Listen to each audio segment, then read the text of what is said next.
Craig, temptation. Temptation, emotion. Where are you going, Wayne? Where are you going? Well, the hot stocks, the Reddit, the Bitcoin, the things that are so hot that there's people who have made billions. Mm-hmm. How come I'm not? Hopefully, it's because we have a plan and we're not speculating with what we need for retirement. If you've got a Mad Money account, maybe it's okay to go do some speculation. To me, so GameStop, the Reddit craze that happened not too far in the past, that was entirely a speculative trade. Entirely speculative trade. There was a transfer of wealth from one group to another group, and in my opinion, zero value created for society out of that conversation. There was money transferred from one group to another.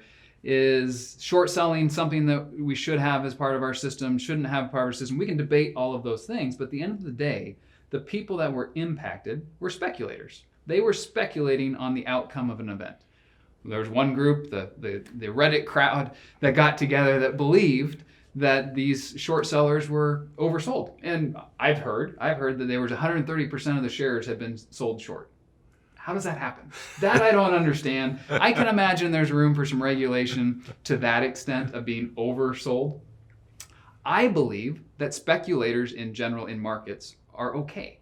And that's a little bit of a negative connotation in today's world. But the idea of commodities traders. Okay, so commodity trader, if you're the wheat farmer, you have a reason to be able to sell your harvest before you bring it in. To hedge risk, right? Yeah. The only person that's buying that typically is the speculator. That's speculating whether or not the actual price 6 months in advance is going to be higher. And every time that happens, there's two sides, right? Right. And one side is? It's a risk transfer. It's insurance. Well, one side is a winner. And one side's a loser. Right? Every time. But it's a zero-sum game. Yeah, so that's why I think specifically on the GameStop conversation, why I just see it as a transfer of wealth. There was speculation on both sides. There were some winners, there's some losers. Inevitably, there's some people in the Reddit crowd that got in too late, and they're losers in the grand scheme of things. Right. And there's also a bunch of institutional money that weren't the hedge funds that they were picking on that owned GameStop before, made a boatload of money through that process because of the Reddit crowd who thought they were sticking it to the man. So why, as an individual investor, don't I want to play that game? Consequences.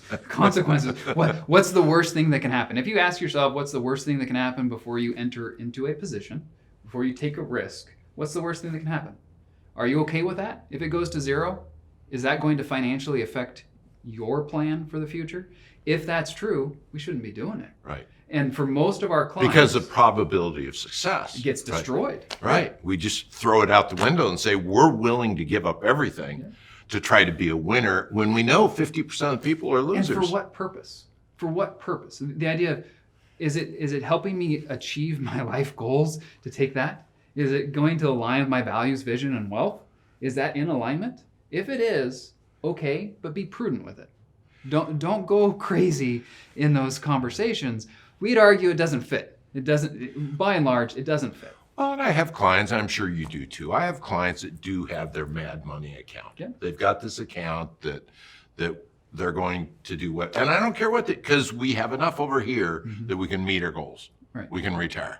So then having a Mad Money account, if you might as well go to Vegas, might as well go, it doesn't make any difference. It's the chemical reaction it creates in your body. Sure. And we talked about it being zero-sum game at the end of the day. It's a zero-sum game. There's a third party that we didn't talk about. It's the transaction cost for the Wall Street side of it. They're making a profit. They're taking in dollars on all of those transactions. So at the end of the day, it's a zero-sum game, but we know some money's going out the door to the market maker in that situation. And they're always going to make their money. Yeah, they're going to get paid. Just like Vegas is always going to make their money. We can go think we're going to beat the game. So for the speculators, it becomes a net sum negative game. Do we want to play in that? If there's no value being created in a speculative bet like that, I'd tell you you don't want to. So I would say that end of this conversation is that we want to be prudent. We want to know that we're going to have choices, less worry, because we can't afford to risk everything we have over buying something that may or may not win. And Monday quarterbacks are great. We always know what we should have done yesterday, but we have to be prudent. We have to be unemotional. We want to have a plan. We want to die. We want to live and die with diversified, systematic, and unemotional, because that will lead to your being your best.